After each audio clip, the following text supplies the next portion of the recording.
Sea mi primera palabra de agradecimiento a las autoridades del seminario Nuestra Señora Corredentora por esta gentil y amable invitación que me han hecho, esta distinción de venir a hablar en el curso en las jornadas de humanidades. Es para mí un gran honor y un gran placer estar con vosotros.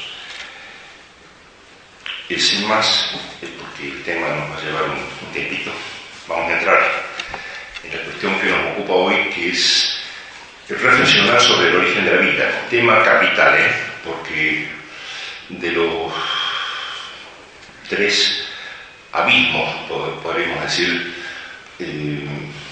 materiales, científicos y ontológicos, este es el primero, materia inanimada, o el segundo, digamos. Materia inanimada, materia viviente. Materia inanimada, ser vivo, ¿cierto? Es el primer gran abismo que hay que cubrir, que supuestamente la teoría de la evolución lo explica muy fácilmente. Y luego el tercero sería el origen de la conciencia, a partir de un animal, el ser humano, la mente humana. Vamos a comenzar entonces por el origen de la vida y en las otras sucesivas pláticas veremos las otras instancias de este problema.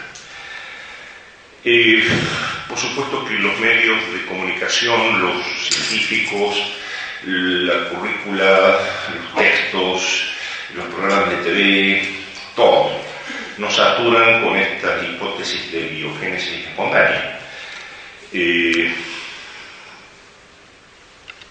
todos estos autores son prácticamente unánimes en sostener que la vida se habría originado en forma espontánea a partir de la materia inanimada, por la sola acción de las leyes materiales y al margen de cualquier factor extramaterial. Como entendemos que esto es absolutamente falso, y dada la trascendencia del tema, nos pareció sería de interés hacer algunas reflexiones sobre esta cuestión, a manera de una revisión crítica de la postura oficial del establishment científico, lo que por otra parte no es nada más que una actitud de fidelidad al método científico que debe basarse justamente en la crítica y no en la aceptación de lo aceptado.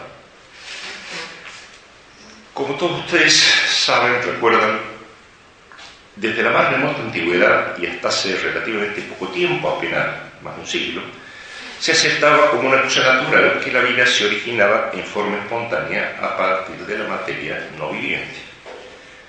Y en efecto toda la evidencia parecía confirmarlo, ya que era un hecho de observación corriente el ver gusanos apareciendo espontáneamente en la materia orgánica en putrefacción, mosquitos en los pantanos, con lo cual se concluía lógicamente que la materia orgánica en putrefacción originaba los gusanos, el agua estancada originaba los mosquitos. Lo cual, de acuerdo a los métodos de observación disponibles y a los conocimientos de la época, era una conclusión perfectamente lógica y razonable, y también perfectamente equivocada, como sabemos, después de Pasteur. Este investigador demostró de manera definitiva que bajo las condiciones actuales de la naturaleza no existe generación de vida en forma espontánea a partir de la materia inanimada. Todo ser viviente proviene de otro ser viviente. Toda célula se origina a partir de otra célula de su misma especie. Pero, ¿y la primera manifestación de vida? ¿De dónde proviene? Este es uno de los problemas más apasionantes de la biología en este momento, que explica el hecho de que numerosas universidades dediquen cuantiosos recursos a su investigación y que forma parte importantísima de las motivaciones científicas detrás del proyecto espacial. Es pertinente aclarar que pese a los experimentos de Pasteur, actualmente la mayoría del establishment académico en ciencia sigue creyendo en la biogénesis espontánea, es decir, en la generación espontánea de vida a partir de la materia no viviente. Solo que ahora no se la llama con ese nombre, sino con el más elegante de biogénesis primitiva o arquebiopoiesis, arqueantiguo, vida, poiesis, formación, o evolución química, también llamada evolución química, o hipótesis de Oparin, Haldane, afirmándose, fíjense, que los experimentos dicen, sí, Pasteur demostró que la generación espontánea no ocurre ahora, pero no que no haya ocurrido en el remoto pasado. Una vez, todo esto es dialéctico, y vamos a verlo funcionar esa dialéctica varias veces en el curso de esta plática. Dicen, sí, Pasteur solo demostró que la generación espontánea no ocurre ahora, pero no que no haya ocurrido en el remoto pasado. Cuando uno quiere decir disparates tranquilo, nada mejor que ubicar la especulación en el remoto pasado o en el remotísimo futuro. Entonces no hay peligro que nadie lo pueda refutar. Pero si uno dice, esto es un zapallo, se arma la polémica en serio. En cambio uno dice, no, pero antes llovía para arriba, hace miles de millones de años llovía para arriba. ¿Cómo se demuestra que no? O dentro de miles de millones de años los hombres caminaremos con las manos, no con los pies. Es decir, ese tipo de especulación es la negación de la ciencia realmente. No solo atenta contra muchas cosas, entre otras cosas, lo primero que atenta es contra el rigor metodológico de la mente científica. Bien, entonces no ocurre ahora generación espontánea, pero sí en el remoto pasado. Ese es el mensaje. Planteadas así las cosas, vemos de inmediato que el nuevo concepto de generación espontánea no es susceptible de un abordaje experimental directo, como era el antiguo, ¿cierto? Por eso usted lo pudo refutar. Razón por la cual el tema deja de ser científico en sentido estricto para transformarse en un problema esencialmente especulativo. Vale decir que al ser el origen de la vida un hecho que habría tenido lugar en el remoto pasado y que escapa por consiguiente al método científico, basado en la observación y la reproducción experimental de los fenómenos, la única manera de abordarlo racionalmente es en forma indirecta, esto es, analizando las hipótesis propuestas de biogénesis a la luz del conocimiento que tenemos del comportamiento actual de la naturaleza para determinar así el grado de rigor científico de las mismas. Eso es lo que podemos hacer. Si la hipótesis es científica, vale decir si está en coherencia con las leyes científicas bien establecidas, esto no nos demuestra desde luego cómo fue realmente el origen de la vida, el fenómeno en sí irreproducible, solo nos demuestra cómo podría haber sido. Pero si la hipótesis está en contradicción con las leyes científicas bien establecidas, entonces estamos en condiciones de afirmar con toda certeza que los hechos no pudieron haber sido como los propone la hipótesis. Como dice el insigne filósofo de la ciencia, Karl Popper, la coherencia no basta para establecer la verdad, pero la incoherencia permite establecer la falsedad.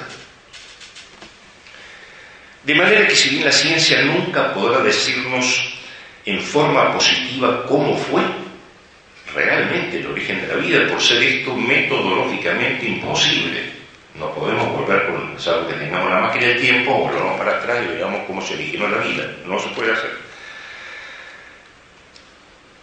La ciencia sí puede decirnos, en cambio, en forma negativa, cómo no podría haber sido este origen.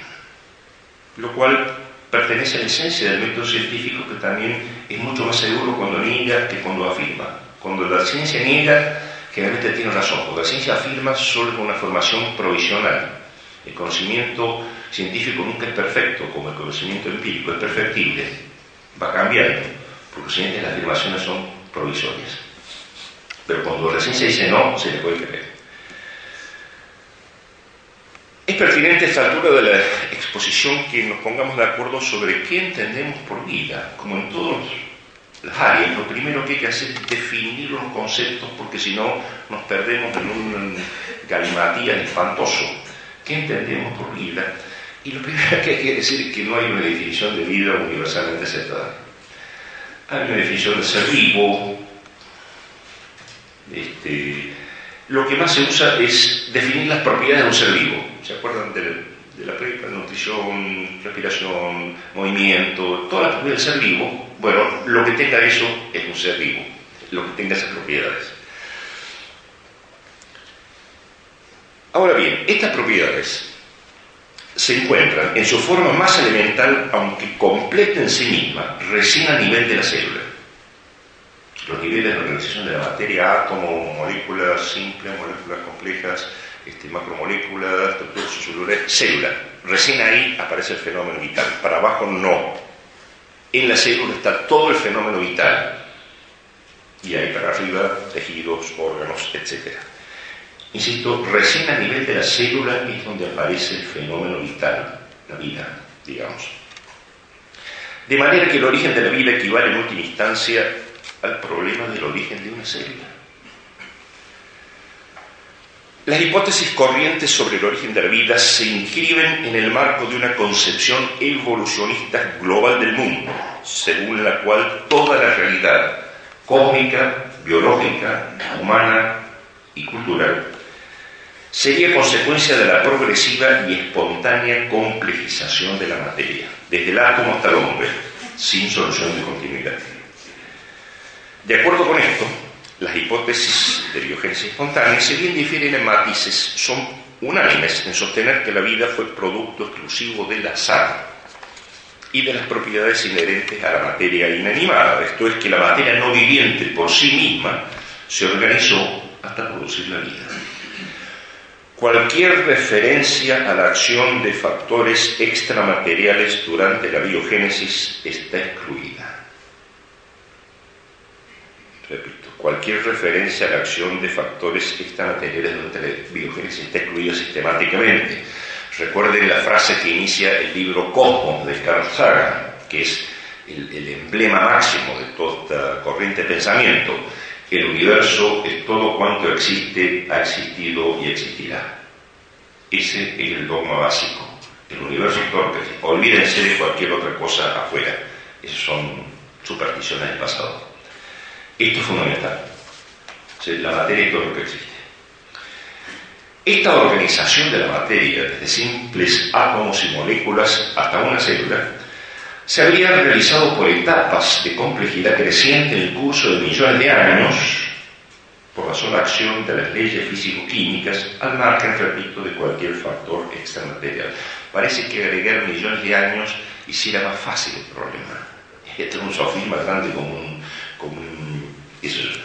un elefante, pero en fin, esto se usa mucho. Poner muchos millones de años parece que eliminar las dificultades, y es todo lo contrario.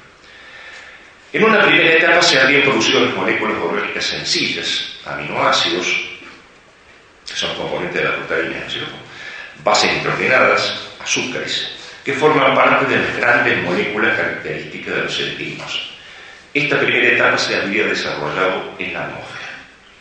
En una segunda etapa, la polimerización, es decir, la unión de estas moléculas orgánicas sencillas, habría dado origen a las moléculas complejas constitutivas de los seres vivos, las así llamadas biomoléculas, proteínas, lípidos, ácidos nucleicos, polisacáridos complejos.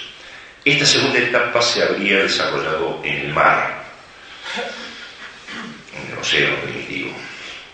En una tercera etapa, por unión y ensamble de las biomoléculas mencionadas, se habrían formado también en el mar las primeras células. Todo, repito, esto en forma espontánea, por el azar de los choques de los movimientos moleculares, de acuerdo a las leyes que rigen la materia inanimada. Es oportuno aclarar que las así llamadas hipótesis de biogénesis apenas son en realidad frágiles, más que frágiles, erróneos, pero bueno, por el momento son frágiles, intentos por explicar el origen de los componentes químicos de la vida. Salvo las usuales y cuasi mágicas invocaciones a la evolución, la selección natural y otras vacidades por el estilo, no existen intentos especulativos medianamente serios, ojo, intento especulativo, modelo especulativo, no práctico, para explicar el origen de una célula. Esto es tan infinito, una célula, una bacteria es tan infinitamente compleja que ni siquiera existe un modelo teórico para razonar sobre su origen. O sea que lo máximo que pretenden las hipótesis de biogénesis es explicar componentes químicos de las células, componentes químicos de una célula. El origen de una célula permanece siendo especulativamente inaccesible, ni hablar prácticamente inaccesible. Consecuentemente, para evaluar de alguna forma estas hipótesis, analizaremos los problemas que plantea el origen espontáneo de estos componentes, sobre todo en las proteínas, que es el eje clásico de discusión sobre este tema. Huelga destacar que la vida, una célula, es infinitamente más que proteínas, pero no menos. De manera que, al ser estas un componente esencial de todo ser viviente, cualquier hipótesis de biogénesis que no pueda explicar satisfactoriamente su origen queda, por ese solo hecho, descalificada. El origen de las proteínas plantea sucintamente 5 problemas, que les pido que tomen nota, porque esto va a ser el eje de la reflexión. 5 problemas que iremos desarrollando en el curso de esta plática. El origen de las proteínas plantea 5 problemas.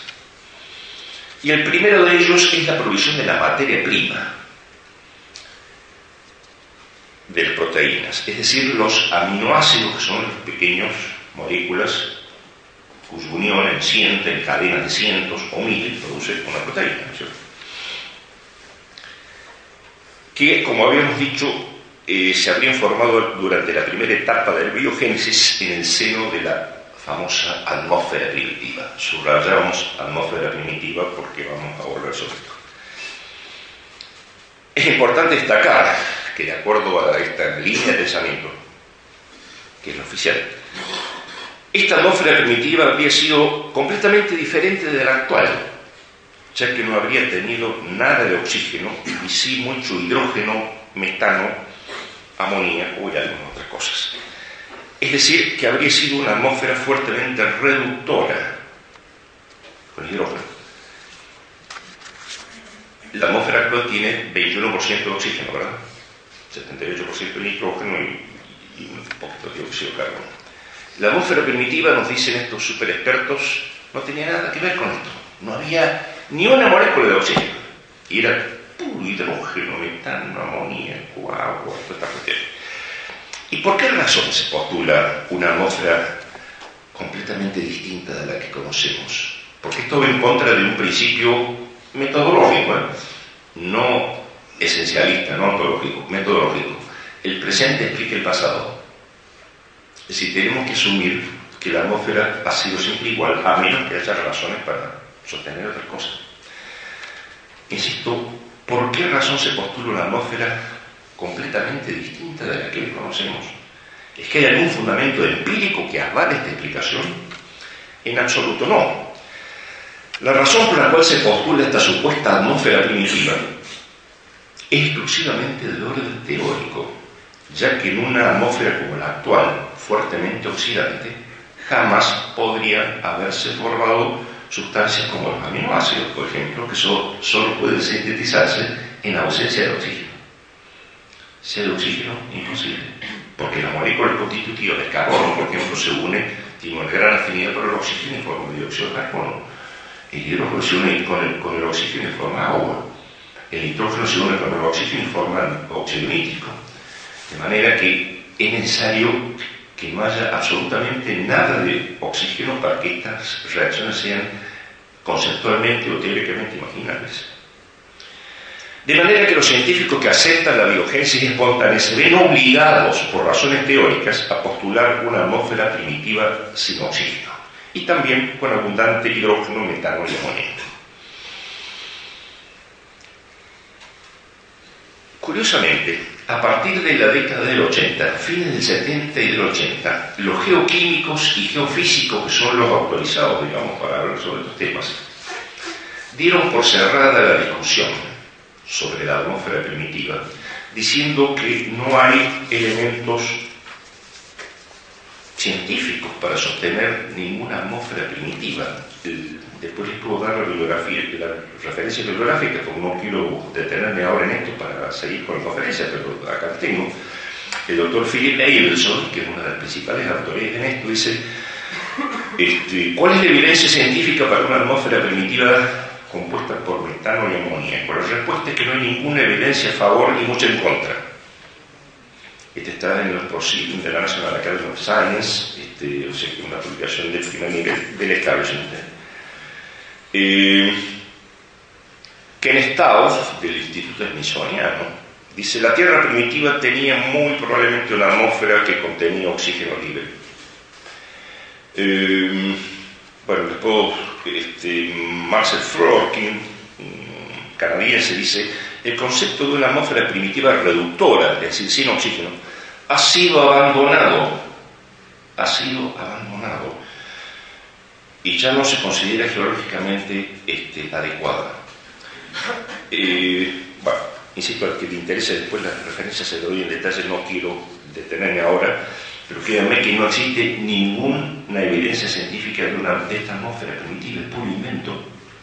Repito, los libros de geoquímica, de geofísica, no hablan más de la atmósfera primitiva. Sin embargo, ustedes agarran cualquier libro de texto de biología, año 2010, y aparece la famosa atmósfera primitiva, y como si nada hubiera pasado en los últimos 40 años de investigación.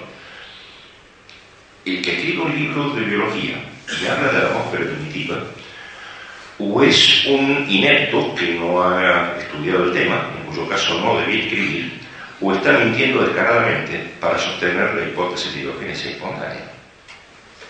Insisto, porque si lo de la atmósfera primitiva no es cierto, como que no lo es, el resto de la especulación se queda también en la atmósfera, es decir, en el aire, sin fundamento.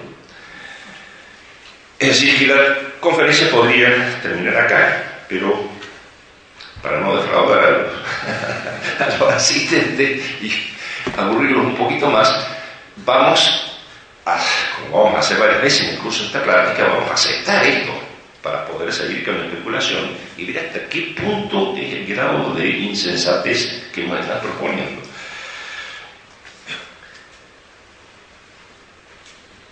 Insisto, vamos a aceptar a los fines del argumento, porque si no, repito, acá terminamos, vamos a aceptar que la atmósfera primitiva no tenía ni una molécula de oxígeno y sí gran cantidad de hidrógeno, metano y amoníaco. Si a esto le agregamos el Sol, que por supuesto estaba, y frecuentes descargas eléctricas, porque algunos dicen que la fuente de energía fue el Sol, otros dicen que el Sol no, las descargas eléctricas, en fin, hay para todos los gustos. Para proveer la energía necesaria para la reacción química, ya tenemos el escenario listo para que de un momento a otro se levante el telón y comience la biogénesis. Esta primera etapa de la biogénesis cuenta con un supuesto modelo experimental, que es el clásico y famosísimo experimento realizado allá en 1953 por el doctor Stanley Miller de la Universidad de Chicago, quien lanzando una serie de descargas eléctricas en un balón lleno de los gases que se supone contenían o componían la atmósfera primitiva, obtuvo algunos aminoácidos, lo más sencillo, glicina, alanina, todos los carbonos. Esto fue saludado y aclamado como prácticamente la demostración de la biogénesis. Es decir, si de esta manera se han obtenido algunos aminoácidos, el origen de la vida prácticamente ya es una cuestión de años. Dios les conserve la vista a estos científicos, porque y de paso no estaría mal que les aumentara un poco la sensatez. Esto fue en el año 53 y causó una explosión de entusiasmo increíble, porque ya está el origen de la vida, ya está, la explicación ya estaba al alcance de la mano. Han pasado, ¿cuántos? 60 años. Y el mismo Miller, que todavía vive, porque en ese momento era un joven doctorando, tenía 23 años, 24 años, vive todavía Miller, dice, todo lo que hemos estudiado, él se dedicó todos estos años a este tema, nos ha demostrado cuán inmenso es el abismo que hay entre la materia inanimada y la vida, el mismo Miller. No obstante, quedó como un ícono. En todo libro de biología van a ver el clásico aparatito de Miller, y ahí está la demostración de que por azar se puede obtener una serie de cosas así.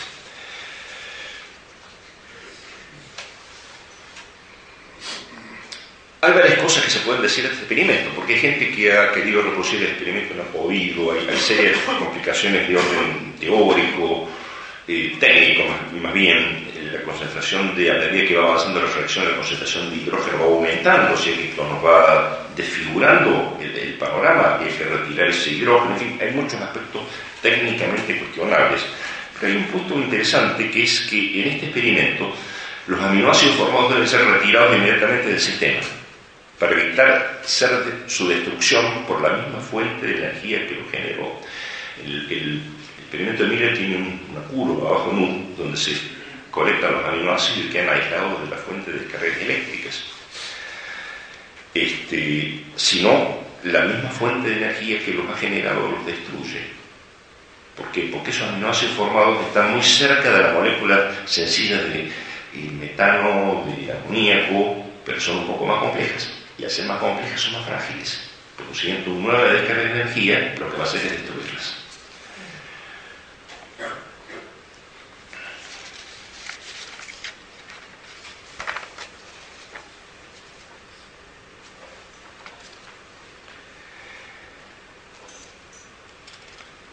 ¿Y cómo hicieron los aminoácidos para, digamos, en la realidad? Se están formando en la atmósfera primitiva, ¿verdad? Vamos a suponer que están formando en la atmósfera primitiva. ¿Cómo hacen los aminoácidos en esta circunstancia? ¿Cómo son retirados del sistema y aislados de la fuente de energía? Usted conoce que lo que nos protege de las radiaciones ultravioletas es la capa de ozono, ¿verdad? Si sin la capa de ozono no habría ninguna posibilidad de vida en el planeta.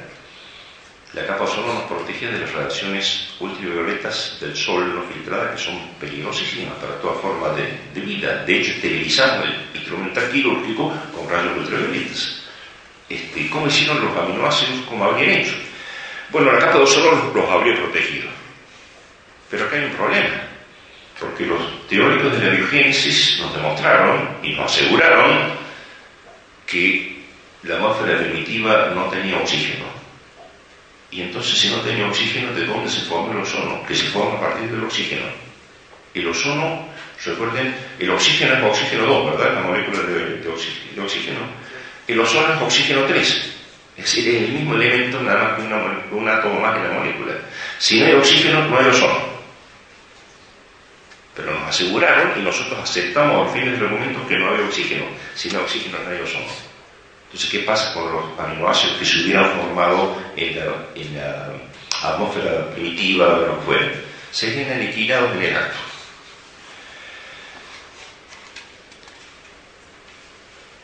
Como todo esto es dialéctico, siempre hay una respuesta. Y son como los marxistas. Los marxistas tienen respuestas para todos, y esto es su principal debilidad. Tienen respuestas para todo. Hay que desconfiar. Entonces dice, bueno, lo que pasa es que los aminoácidos cayeron en el mar y de esta forma quedaron protegidos de la acción destructiva de los rayos ultravioletas. Bien, vamos a aceptar este argumento. Cayeron al mar. Claro que hay una pequeña distancia, ¿no? El doctor David Hood, por ejemplo, que es un físico químico de la Universidad de California en Berkeley, basándose en las propias estimaciones de Miller, y teniendo en cuenta que las radiaciones ultravioletas del Sol destruirían el 97% de las moléculas formadas antes de que tuvieran tiempo de llegar al mar, llega a la conclusión de que la concentración de glicina, el aminoácido más sencillo, los carbonos, en el océano primitivo, habría sido de 10 a la menos 12 y 10 a la 27 molar.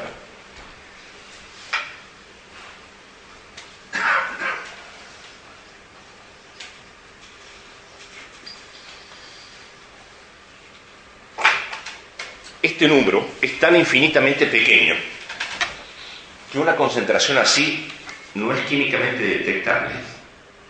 Para hacer una idea, con una concentración así, de molécula en molécula, hay más o menos 100 kilómetros de distancia. No es químicamente detectable. ¿Qué reacción química ulterior podría haber en estas circunstancias? Una vez más, a los fines del argumento vamos a aceptar que la atmósfera primitiva era un macro laboratorio que producía toneladas de aminoácidos que cayeron como un diluvio al mar, formando lo que se llama la sopa o caldo primitivo. Vamos a aceptar eso. Vamos a ver qué sabor tiene este caldo primitivo.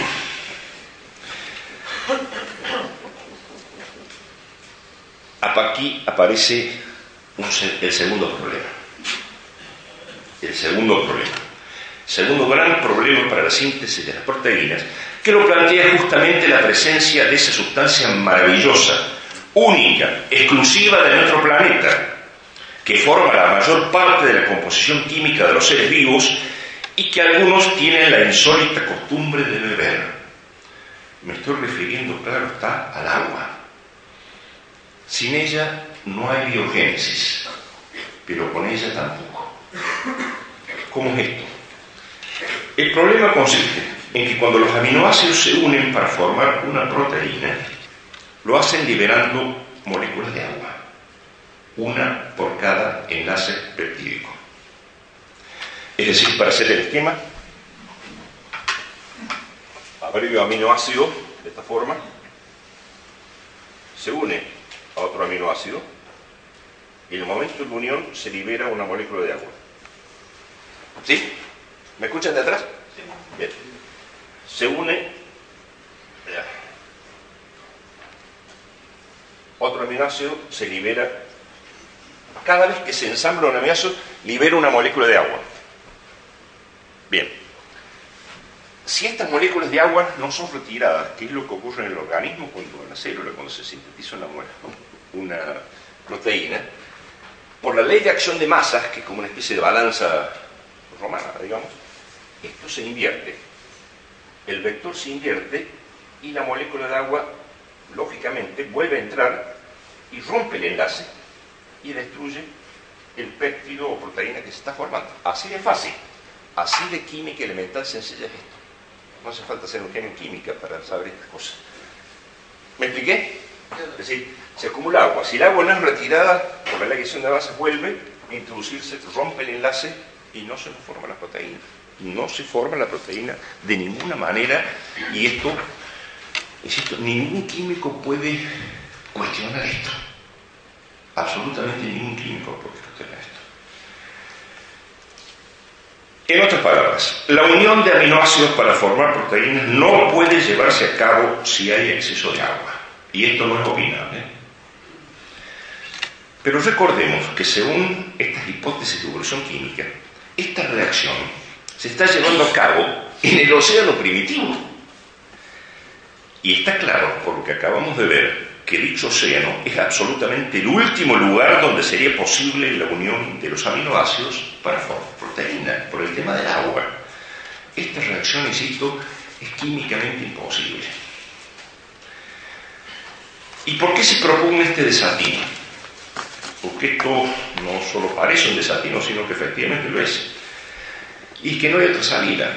Porque, como habíamos visto, la atmósfera primitiva, al no tener oxígeno, tampoco tenía ozono, y por consiguiente no podía proteger a los aminoácidos de la acción destructiva de los rayos ultravioletas. Entonces la única forma es meter los aminoácidos en la profundidad del mar para que el agua los proteja. Pero en la profundidad del mar tenemos el problema del agua. Otra vez la reacción, es decir, la especulación entra en un callejón sin salida inexorable. Insisto, la síntesis de proteínas no puede realizarse si hay exceso de agua. Y repito, esto no es opinable, esto es química elemental. Pero para formar proteínas a partir de la unión de aminoácidos, no basta con extraer el exceso de agua. Hace falta también, y acá aparece el tercer problema, proveer la energía necesaria a fin de vencer el equilibrio de la reacción, que está a favor de la disolución de la proteína y no de su síntesis. Es decir, esta es una reacción cuesta arriba, por así decir, desde el punto de vista energético, la síntesis de los aminoácidos. Hace falta energía para empujarla. Si no hay esa energía, los aminoácidos no se mueven. ¿Cómo se habría logrado todo esto de forma espontánea en el mundo prebiológico? Las especulaciones abundan. Algunos dicen, la energía viene del Sol. Y sí, el Sol tiene mucha energía, ¿de acuerdo? Otros dicen, no, del Sol no, de las descargas eléctricas. Perfecto, de las descargas eléctricas, lo que quieran. Lo que quieran, porque el verdadero problema no pasa por ahí. Lo fundamental con la energía en este contexto no es primariamente su existencia, si hay o no energía, sino su aplicación. Vale decir, la cuestión no es si hay o no una fuente de energía, sino cómo se aplica la energía en un sistema. Todas las especulaciones de los teóricos de la evolución química se limitan a establecer la posibilidad de la existencia de una fuente de energía. Pero la sola existencia de la energía no basta. Lo fundamental es la forma en que actúa esa energía. Para que la energía sirva para algo, tiene que seguir especificaciones de cómo aplicarse. Si no, es positivamente destructiva, es decir, tiende a aumentar el desorden del sistema. Para poner un ejemplo, si entra un rayo en esta habitación, de pronto se desata totalmente un rayo, ¿qué pasa con todos nosotros? No quedan ni los rabos. Sí, quedamos carbonizados, ¿verdad? No nos transformamos en una especie de superhombre. Quedamos. Hasta luego. Eso es lo que hace la energía sin dirección. Si tomamos una carga de gelamón o dinamita de fuera y la ponemos aquí y accionamos el dispositivo, ¿qué pasa con el edificio? ¿Mejora? ¿Se transforma en un mejor seminario, más bonito, más moderno? ¿O desaparece? Fíjense que todos estos ejemplos que estoy dando, un poco groseros, pero son realísimos, ¿eh? Todos estos ejemplos y cualquier otro que ustedes pueden imaginar son ejemplos contundentes de energía no dirigida que explota.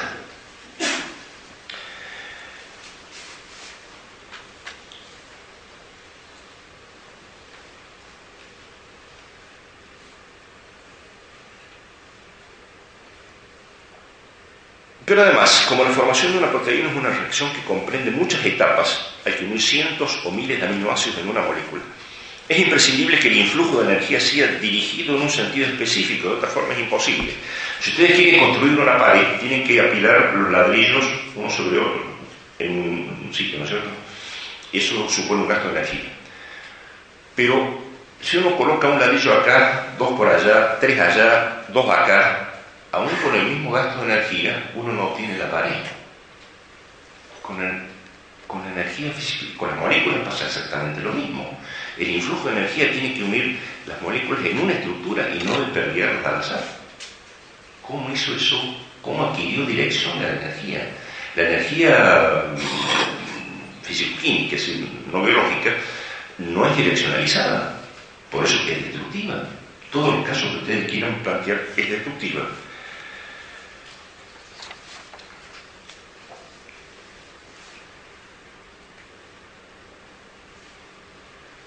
Es esto lo que decía recién, si tomamos un edificio y le colocamos una carga de dinamita, el edificio se va a destruir, no va a mejorar.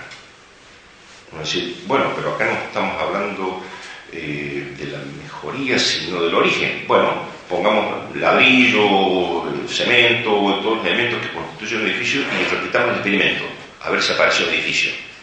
No va a aparecer. Algunos de ustedes me dirán, no, pero el ejemplo no es pertinente. Para fabricar un edificio hace falta obreros, pero para fabricar una proteína también hace falta obreros. Obreros que ya veremos que se llaman enzimas, que además no se huelgan, no piden aumento de salario, son altísimamente efectivos. Aquí. Hay otra reflexión, es decir, la reflexión sobre la energía da para mucho, la quiero cortar acá nada más, pero además de la dirección, la energía tiene que ser graduada. Si no se puede dar, supónganse, una proteína de 500 aminoácidos, o sea, hay 499 enlaces que hay que ser forzados, tienen que ser forzados por el influjo de energía. Si se aplica toda la energía de golpe, destruimos una proteína. O sea que la energía tiene que ser aplicada unión por unión, en aminoácido por aminoácido, que es lo que hace las enzimas en la célula. Fíjense qué complejo que es el tema. Si largamos toda la energía de golpe, se nos destruye el sistema. En fin, pero paramos acá. Yo creo que es suficiente como para transmitir la idea de la enorme dificultad que plantea el tema de la energía no direccionalizada. Solo conocemos dos formas en que la energía puede adquirir dirección. Dos formas. Por la acción de un químico en el laboratorio o por la acción de las enzimas en una célula. Pero en forma espontánea a partir de la materia inanimada esto no puede ocurrir. Y no puede ocurrir porque para que la energía vaya en una dirección determinada hace falta una meta, un objetivo, un fin preestablecido. Hace falta lo que los griegos denominaron con la hermosa palabra telos, que indica justamente un fin conseguido con anterioridad a la acción.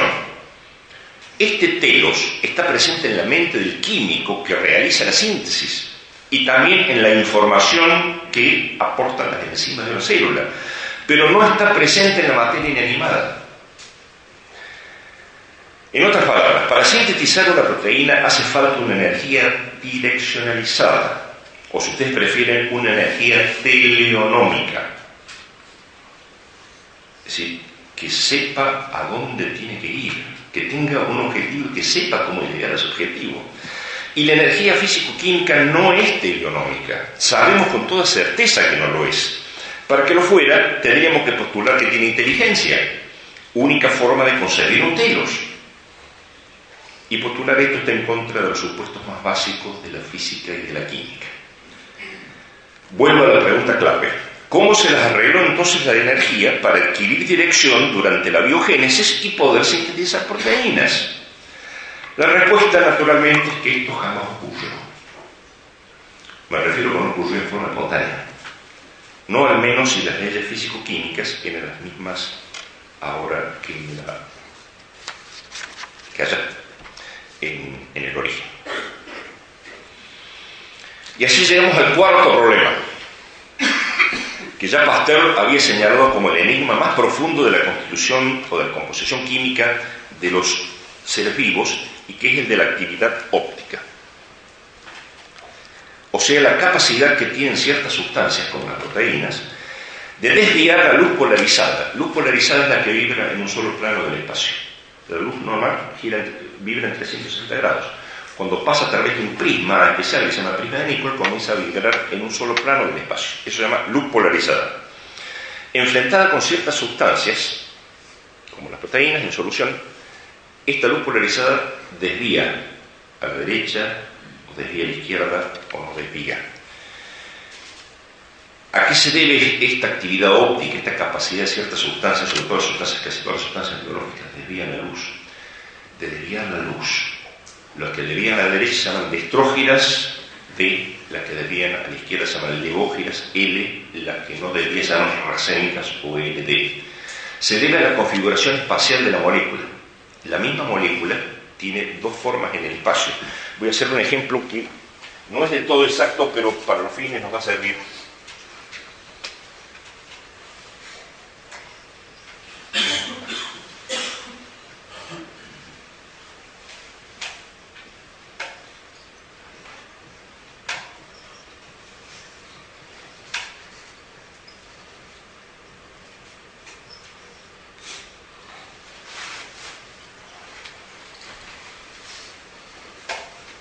Pregunta, ¿hay alguna diferencia química entre estas dos moléculas?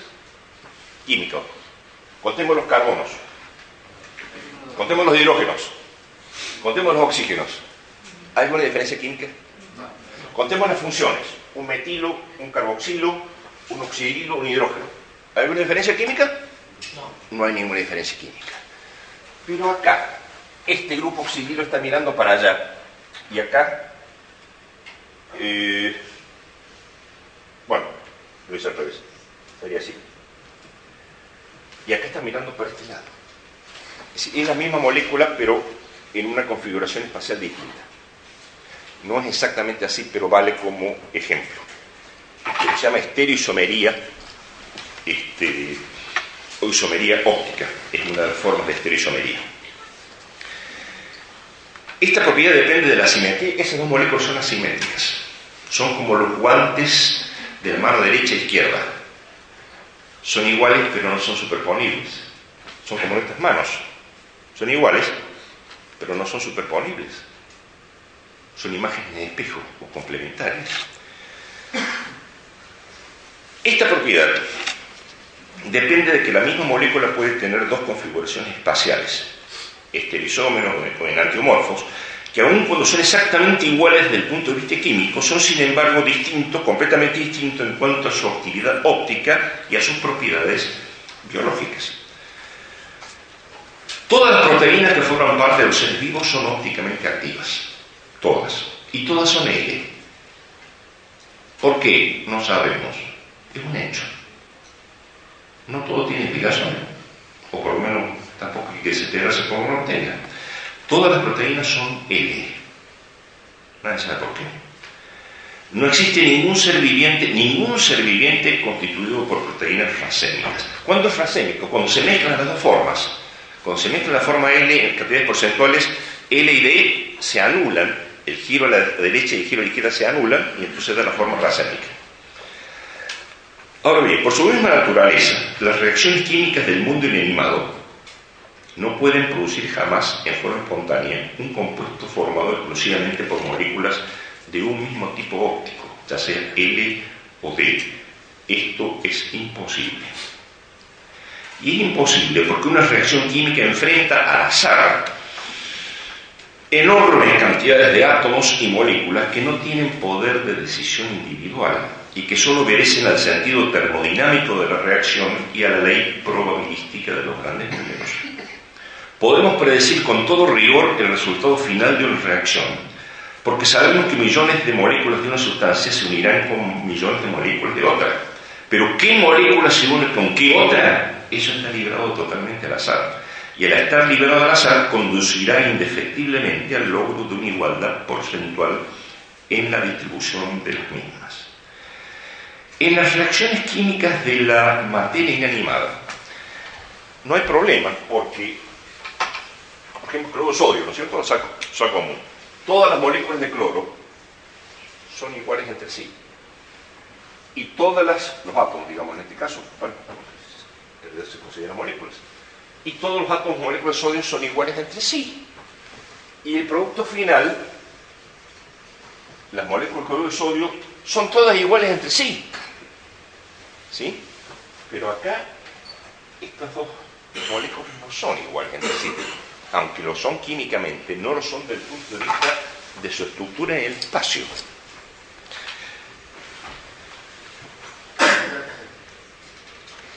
Insisto, en la molécula, en el mundo de la materia animal sucede el cloro sodio, no hay problema, porque todo es igual, es homogéneo. Pero recordemos que cada molécula de aminoácidos tiene dos formas ópticas, L y D, y que ambas son idénticas desde el punto de vista químico. Vale decir que un aminoácido L, por ejemplo, no tiene forma de reconocer si el aminoácido con el que se va a unir es L o D. Por consiguiente, al producirse la unión de muchos aminoácidos, y de no mediar una selección específica extraña a la reacción química en sí, el compuesto formado incluirá fatalmente moléculas de ambos tipos ópticos, es decir, será racémico y por ende no apto para la vida. Esto es así teórica y experimentalmente, no hay discusión al respecto. Algunos de ustedes me dirán, ¿y cómo son los aminoácidos que se forman en el experimento de Miller? Los aminoácidos que se forman en el experimento de Miller, como no podría ser de otra manera, son todos, sin excepción, racémicos, es decir, inútiles desde el punto de vista biológico. Esto constituye una demostración adicional de que estos experimentos de biogénesis no solo son irrelevantes, sino además engañosos. Los aminoácidos así obtenidos no sirven para la vida. No es que sirvan poco, es que no sirven en absoluto. Por eso llama ciertamente la atención que en las publicaciones sobre el tema jamás se haga referencia a este hecho tan importante del carácter no biológico de los aminoácidos del experimento de Miller. Será para no confundir al autor, al lector, digamos. Solo existen dos maneras en que puede aparecer la actividad óptica. Dos maneras. Una es por la acción de las enzimas en una célula. La otra es cuando un químico dirige la reacción utilizando una sustancia ya ópticamente activa, como la estricnina. Esa sustancia induce la actividad óptica. Las otras moléculas se acomodan. En ambos casos, lo que sucede, fíjense, es que se introduce una información específica en la reacción química a fin de lograr la actividad óptica. Información que no depende de las leyes físico-químicas por la sencilla razón de que las moléculas a discriminar ópticamente son químicamente idénticas. O sea, ningún método químico las puede distinguir.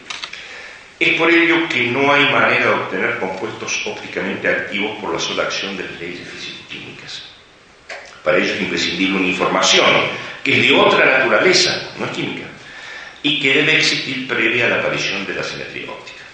Sin esta información es imposible obtener otra cosa que compuestos racémicos, es decir, no aptos para la vida. El gran biólogo y matemático francés Georges Salet, en su estupendo libro sobre el origen de la vida, Azar y certezas, el libro, dice: la existencia de la asimetría molecular, lo que estamos hablando, constituye el argumento más sencillo y más irrefutable del carácter ilusorio de las teorías físico-químicas sobre el origen de la vida. Y finalmente, veamos el quinto problema que nos plantea la síntesis de una proteína. Problema gigantesco. ¿Cuál es el de la secuencia de los aminoácidos en la molécula de proteína? Es decir, el orden en que están colocados. Esta secuencia, porque solo hay 20 aminoácidos, y las proteínas se hacen cambiando el orden de estos 20 aminoácidos, como digamos, como las letras. ¿Cuántos son? En castellano son 24, 25 letras. 27. Con eso, fíjense, millones y millones y millones de volúmenes y de libros se hacen, ¿verdad? Con solo 27 palabras. Bueno, por los aminoácidos es lo mismo. Solo 20 aminoácidos. Pero en la forma que lo combinemos, en la secuencia que le demos, podemos tener millones de proteínas. La secuencia es fundamental. Esta secuencia, este ordenamiento de los aminoácidos es tan rigurosamente específico que un solo aminoácido fuera del lugar puede alterar las propiedades de la proteína. Es decir, la especificidad de esto es como las letras en una frase, en una palabra. Hay una enfermedad muy grave que la padecen la gente de raza negra, una anemia falciforme se llama, en que hay un aminoácido cambiado en la molécula de hemoglobina. Eso deforma el eritrocito de forma tal que lo hace muy frágil y los pacientes tienen una anemia severa. Si es homocigoto, es decir, si recibió el gen de dos padres, los niños no llegan a los 4 o 5 años de edad, y si es heterocigota, si solo de un progenitor, llegan a los 15 años de edad, más o menos, una calidad de vida muy deteriorada y se mueren. Un aminoácido cambiado. Es decir, hasta qué nivel de rigor y de especificidad funciona esto.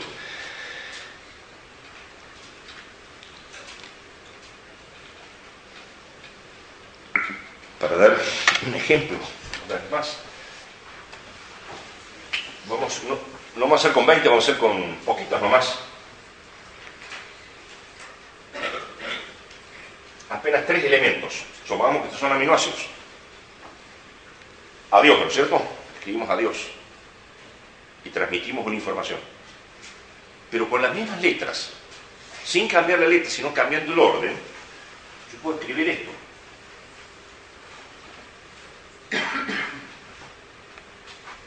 Y transmitir una información completamente distinta. Fíjense que no he cambiado ninguna letra, he cambiado el orden. Ahora, esto multiplíquenlo por 20 posibilidades. Esto puede dar 120 posibilidades, nada más que 5 letras, de los cuales 2 nomás tienen sentido, al menos en castellano. Por eso es que este tema de la analogía de las proteínas con un lenguaje ha fascinado tanto a los biólogos, porque es una relación de identidad y no de analogía. No es como si fuera un lenguaje, es un lenguaje. Y por consiguiente se le pueden aplicar las mismas leyes de análisis matemático y de probabilístico que a un lenguaje.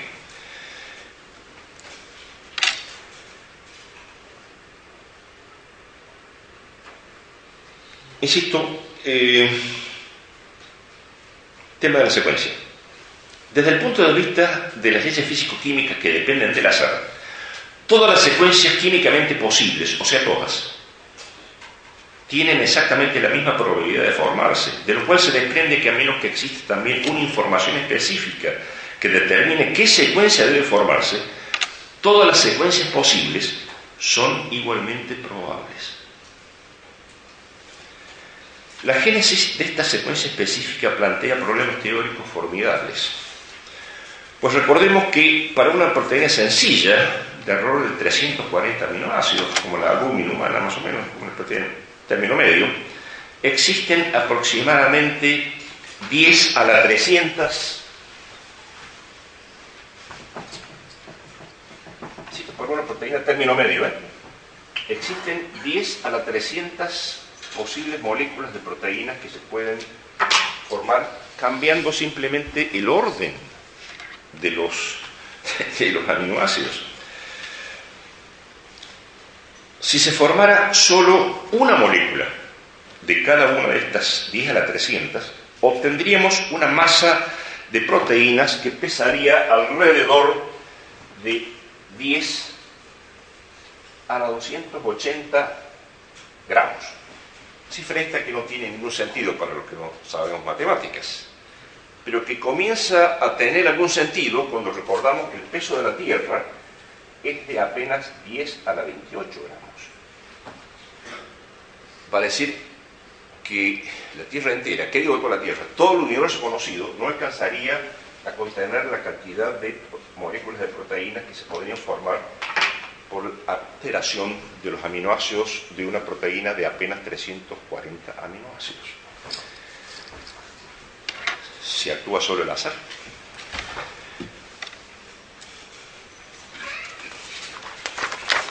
Ahora bien, no todas las proteínas son aptas para la vida, acá está la cuestión. Solo muy pocas, con determinadas secuencias lo son. Se calcula que alrededor de 30.000 moléculas de proteínas son aptas para la vida, solo 30.000 moléculas, que es un número insignificante frente a las posibles moléculas que puede haber teóricas de proteínas. Pero los pobres aminoácidos desconocen esto. No han estudiado química, como muchos de alumnos. Sus uniones son al azar y todas igualmente probables. De manera que si durante la síntesis de una proteína no se efectúa un perfecto ordenamiento de los aminoácidos, es totalmente imposible obtener nada que sirva. Esto es lo que realiza en forma permanente el maravilloso mecanismo de síntesis de las proteínas en las células, y esto también es lo que los científicos, copiando esforzadamente las células, están comenzando a realizar en el laboratorio con las proteínas más sencillas. Pero en forma espontánea, a partir de la materia, esto no puede ocurrir. No puede en absoluto.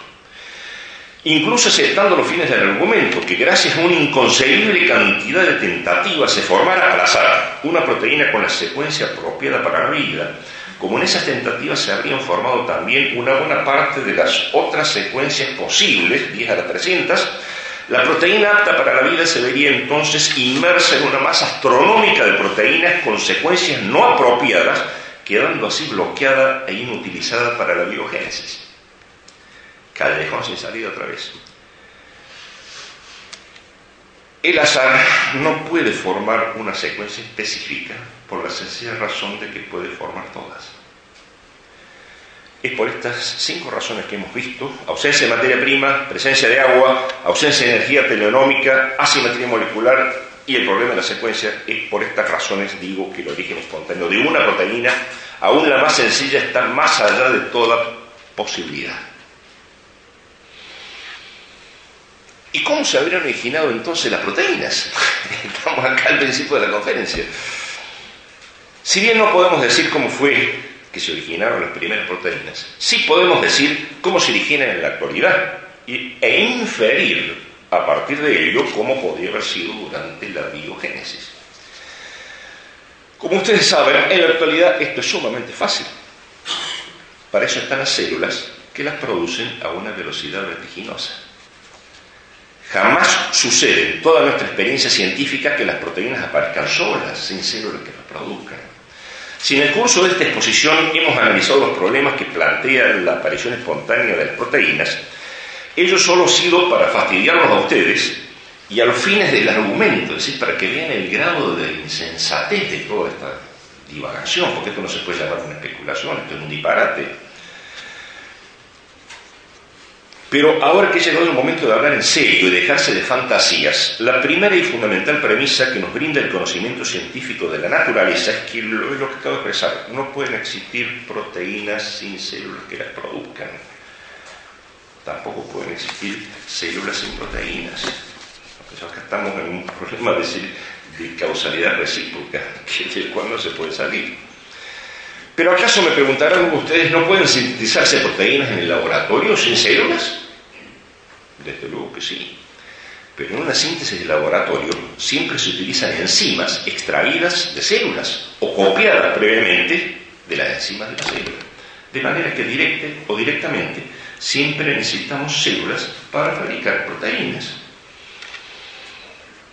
La síntesis de las proteínas por parte de una célula es un proceso de extraordinaria complejidad que constituye una verdadera maravilla de cibernética molecular. En este proceso interviene la célula en su totalidad: membranas, maquinarias metabólicas, enzimas, ácidos nucleicos, todo. La organización y sincronización de este proceso es tan formidable que la más sofisticada de las computadoras es apenas un juego de niños comparada con la perfección de este maravilloso mecanismo. A los fines de nuestra argumentación vamos a aislar conceptualmente, abstraer y analizar uno de los elementos fundamentales de este proceso, el más importante desde el punto de vista de las implicaciones teóricas que plantea. Me refiero naturalmente al problema de la información biológica. Como hemos visto en repetidas ocasiones en el curso de esta plática, las formidables dificultades que plantea la síntesis de las proteínas se resuelven en última instancia en un problema de información. Información para explicar la dirección de energía durante la síntesis, información para lograr la simetría óptica, etcétera, la secuencia, etcétera. Durante la síntesis de proteica en el laboratorio,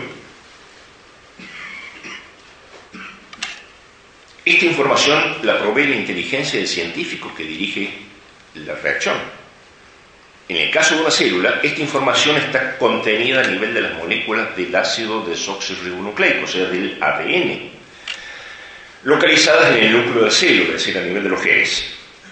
Aquí, a nivel de los genes, está atesorada toda la información necesaria para la síntesis de las proteínas. Vale decir que toda esta maquinaria depende de esta información. Y acá está el punto crucial del problema, mis estimados amigos, y que constituye al parecer un verdadero tabú para muchos expertos en biogénesis. Porque una información, un código, un mensaje, supone inevitablemente la acción de una inteligencia. Es absolutamente inconcebible el origen de una información sin una inteligencia para crearla. Piensen ustedes en el ejemplo que quieran. No puede aparecer, si no, pregúntenme a un informático a ver qué le dice, si puede aparecer una inteligencia al azar, una información al azar. Imposible que aparezca una información sin una inteligencia para crearla. Y esto es lo que muchos científicos no se resignan a aceptar, porque esa inteligencia obviamente habría sido una inteligencia prebiológica, es decir, que existió antes que la vida y que creó la información necesaria para la aparición de ella. De la misma manera que el plano es anterior al edificio, que no es sino su materialización, así también el código de la vida y la inteligencia que lo creó son anteriores a la vida misma. Como sabemos por otra parte con toda certeza que esa inteligencia no existe en la materia inanimada, nos vemos obligados a postular entonces que provino desde fuera de ella. Vale decir que en algún momento esa inteligencia, teleonomía, logos o como queramos llamarlo, tiene necesariamente que haberse introducido desde fuera del sistema, complejizando la materia para producir el nivel de organización necesario para originar y sustentar la vida. Lo que equivale a decir que la vida es el resultado de un proyecto, un plan, un propósito, un designio, una intención, una finalidad. Palabras todas estas que implican una inteligencia. Y con esto no quiero estar proponiendo sino el orden lógico de los conceptos, de los hechos, perdón. De la misma manera que cuando vemos, no digamos una computadora, más una simple punta de flecha primitiva, esa de piedra, concluimos lógicamente que una inteligencia ha debido actuar sobre la materia para producir esa forma. Aunque no hayamos visto esa acción, aunque no sepamos quién lo hizo, ni los métodos que utilizó, no obstante, la presencia de una forma inteligente, aún tan elemental como una punta de flecha, nos indica inequívocamente la acción de una inteligencia. De manera que esta conclusión de la necesidad de una inteligencia para explicar el origen de la vida no está basada en lo que no conocemos, como dicen. Muy por el contrario, está basada en lo que sí conocemos. Es precisamente lo que conocemos sobre la acción de las fuerzas naturales lo que nos indica que una punta de flecha no es debida a la acción de las fuerzas naturales. Es precisamente lo que sabemos de las leyes físico-químicas lo que nos indica que la vida no ha podido originarse por la acción de dichas leyes. Existe acá una discontinuidad que solo la inteligencia puede salvar. Desde luego que esta conclusión establece evidentísimas consecuencias de orden filosófico, pero el planteo en sí de la acción de una inteligencia extramaterial para explicar el origen de la vida es estrictamente científico, en el sentido de ser una conclusión lógica e inevitable basada en el conocimiento que tenemos de las leyes que rigen el mundo físico. Nos consta, por la experiencia de laboratorio, que si una inteligencia actúa sobre la materia, se puede producir algo aproximado a la vida, una proteína, digamos. Por consiguiente, si las leyes de la naturaleza no han cambiado, entonces la única conclusión lógica es que una inteligencia debió actuar sobre la materia para producir la primera manifestación de vida. Esto es lo que indica la experiencia del laboratorio, esto es lo que indica el funcionamiento de la célula, esto es lo que indica el sentido común. Negar la inteligencia y postular el azar para explicar el origen de la vida obedece en cambio a las exigencias dogmáticas de una filosofía materialista. Pero hay más aún, y ya voy terminando. Porque si bien hoy sabemos que la información inscrita en la molécula del ADN antecede conceptualmente a la síntesis de las proteínas, esta información necesita, para poder traducirse, la presencia simultánea de ciertas enzimas, o sea, proteínas, que solo son producidas por la información contenida en el ADN. Repito este párrafo porque no tiene desperdicio. La información que está en la molécula de ADN, para poder traducirse, necesita la presencia simultánea de ciertas proteínas que solo son producidas por la información contenida en el ADN. Como dice Jacques Monod, el gran premio Nobel francés, bioquímico, ya fallecido, muy ateo él, pero que tenía claridad mental, para algunas cosas por lo menos. Dice Monod, la información del ADN no tiene validez si no se traduce. Y esta información solo puede ser traducida por los productos de la propia traducción. La información del ADN no tiene validez si no se traduce. Y esta información solo puede ser traducida por los productos de la propia traducción. ¡Qué maravilla! Vale decir que ADN y proteínas traductoras del mensaje del ADN están en lo que los filósofos llaman causalidad recíproca. Ambos son imprescindibles y ninguno puede darse sin el otro. Esto es sencillamente maravilloso. Y la demostración más contundente sobre el carácter absurdo e irracional de las hipótesis de biogénesis espontánea basadas en la acumulación progresiva y al azar de los componentes químicos de la célula.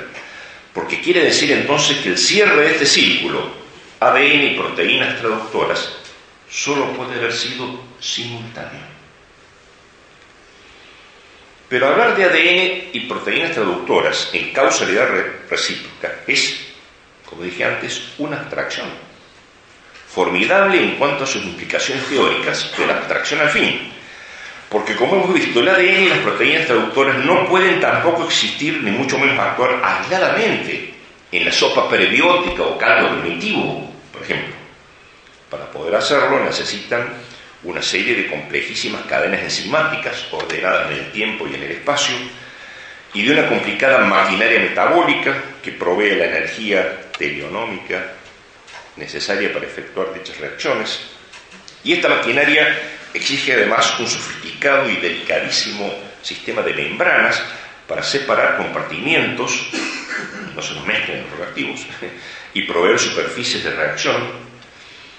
Y estas membranas suponen, además de proteínas, la presencia adicional de carbohidratos complejos y lípidos, al igual que otras sustancias que no existen en la materia inanimada y que son sintetizados también por la información del ADN a través de las enzimas traductoras y efectoras.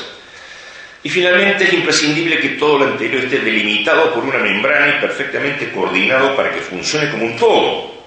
Es decir, para que funcione simplemente, porque esto o funciona como un todo o no funciona en absoluto. Ley del todo nada, que es una ley clásica en biología. Y cuando tenemos toda esta maravilla funcionando, entonces tenemos una célula. Ahora bien, ¿cómo? Absolutamente cómo podría una célula haberse formado por la acumulación progresiva de sus partes, cuando en la célula nada puede vivir excepto el conjunto, como decía el ilustre biólogo francés Lucien Huellant. La célula, esto es la vida, nos enfrenta con algo absolutamente nuevo en el mundo de la materia, con un nivel de complejidad tan abismal que la distingue radicalmente del mundo inanimado, y la distingue con una diferencia no de grado, sino de naturaleza.